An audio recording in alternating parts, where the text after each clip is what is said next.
Today we're going to take a look at the atom. And the picture that you see here is probably one that you may have seen before. And this picture sort of represents what an atom looks like. The problem is atoms are so small that we can't get a real clear snapshot of what they actually look like.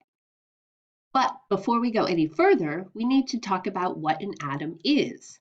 And the atom is the basic building block of matter. Remember that matter is anything that has mass and takes up space. So you are made of matter, the air around us is matter, the water, your dog, everything is matter. The computer you're watching this on, everything is made of atoms.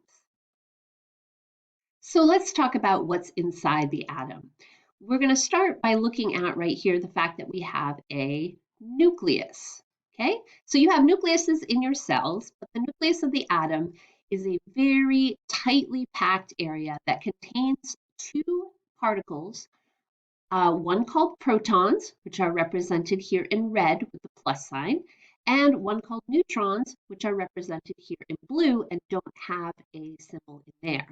Now, around the outside, these things right here are meant to represent the orbits, so the lines don't really exist, where the electrons are found. And the electrons are, you can see, are much smaller and have a negative sign because they have a negative charge.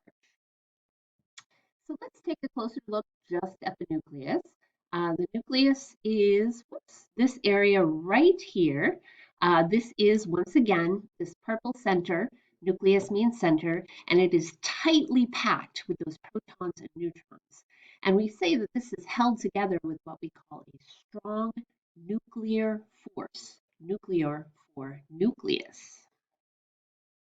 Now, contained within the nucleus, we have what are called protons, and these are these red circles in there, and they have a positive sign.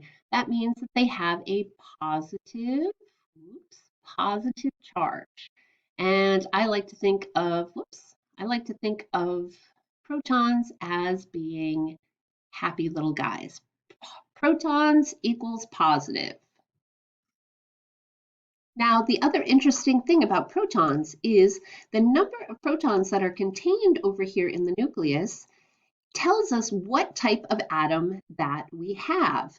So if we have, here we have 6 protons in the nucleus, that means that we have an atom of nitrogen. If I had 8 in there, that would mean we would have an atom of oxygen. So protons play an important role in helping us identify the type of element that we have. The next thing we have in the nucleus are called neutrons. And our neutrons are these little blue circles in here. Whoops, having a little trouble with that. And the neutrons, you'll notice, there we go, do not have a plus or minus sign in them. That's because neutrons are what we call neutral. Look at that, neutral, which means they have no charge.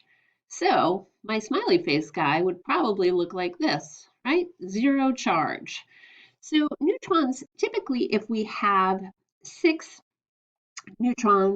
protons in an atom, we assume that we have 6 neutrons, but that's not always the case. And we'll talk about that a little bit more later.